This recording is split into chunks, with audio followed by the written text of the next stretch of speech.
Wengi mnajiuliza maswali mengi kuwa huyu TGDC ni nani? Nami najitokeza kwenu kujitambulisha. Mimi ni yule kampuni ya uendelezaji joto ardhi Tanzania. Mimi ni mtoto na kampuni tanzu ya shirika la umeme Tanzania TANESCO. Wazazi wangu wakiwa serikali, ninamilikiwa na serikali kwa 100%. Na nilizaliwa tarehe 19 mwezi Disemba mwaka 2013. Lakini kwa kupitia malezi bora niliyopata, nilianza kutembea rasmi tarehe mosi Julai mwaka 2014. Ninajua bado hujanielewa.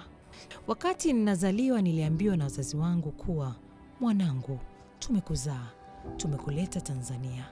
Tunataka ukachochee maendeleo ya rasilimali za joto ardhi hapa nchini kwetu. Unaweza kujiuliza kwa nini nilizaliwa hapa kwetu Tanzania. Naomba nikujuze ya kuwa kwa miaka mingi Tanzania ilikuwa ikikabiliwa na upungufu wa nishati ya umeme kutokana na sababu mbalimbali, ikiwemo ongezeko la watu ikilinganishwa na miundombinu iliyokuwepo mwanzoni. Na serikali ambaye ni baba yangu lakini pia mlezi wenu wa wananchi imekuwa ikichukua hatua mbalimbali za kuondoa mgao wa umeme, ingawa kwa bahati mbaya hatua hizo zimekuwa zikitumia gharama kubwa zinazoambatana na athari kwenye mazingira. Sasa basi, ili kuepusha athari na gharama hizo, baba yangu ambaye ni serikali yetu aliamua kutanua wigo wa vyanzo vya umeme, ikiwemo kumleta joto ardhi na vyanzo vingine jadidifu kama upepo na mwanga wa jua. Pamoja na jukumu kuu nililosema hapo mwanzo, pia nilielekezwa kufanya tafiti na kuendeleza rasilimali za joto ardhi ili kuzalisha umeme na matumizi ya moja kwa moja. Kwa sasa nimeamua kujitambulisha kwenu kupitia miradi 5 ya kimkakati na kipaumbele kati ya maeneo takriban 52 katika mikoa 16 ya Tanzania bara, ambayo inalenga kuleta megawati 200 za umeme. Miradi hiyo ni Ngozi, megawati 70, Kiejo Mbaka, megawati 60, Songwe, megawati 5, Luhoi, megawati 5 na Natron, megawati 60. Kwa namna ya pekee naomba nimshukuru mzazi wangu serikali kwa kuninunulia mtambo wa kuchorongea visima vya uhakiki ambao utaniwezesha kukamilisha tafiti upande wa uhakiki wa rasilimali ili niweze kuchimba visima vya joto ardhi kwa ajili ya kuzalisha umeme. Ninayo furaha kukuambia kuwa tayari nimeanza uchorongaji kwa ajili ya uhakiki.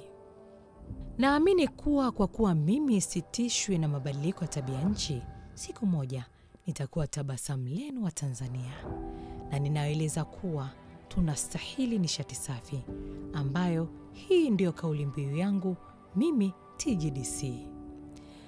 Kwa upendo mkubwa wa taifa letu, naomba mnapokutana na wawekezaji waambieni kwa niaba ya serikali, ninakaribisha mashirikiano ili tuweze kuzalisha umeme wa maajabu, umeme wa mvuke. Ahadi ninayowapa ni kuwa nitakapoanza kuzalisha umeme wa joto ardhi, nitakuwa nimechangia kiasi kikubwa kwenye usalama wa umeme kama ilivyo azma ya Wizara ya Nishati, ambayo ni ajenda ya Mheshimiwa Rais Samia Suluhu Hassan ya kuhakikisha ifikapo mwaka 2034 80% ya Watanzania kutumia nishati safi ya kupikia inatekelezeka. Na mimi TGDC naahidi kuhakikisha lengo hili linatimia kwa kuweka mikakati madhubuti kuzalisha umeme wa mvuke ili kuongeza nishati safi Tanzania. Kwa leo naomba unikubalie niishie hapa, lakini kwa kifupi utambue kuwa nipo kwenye hatua nzuri kuelekea kuletea tabasamu wa Tanzania. Mimi ndiye TGDC.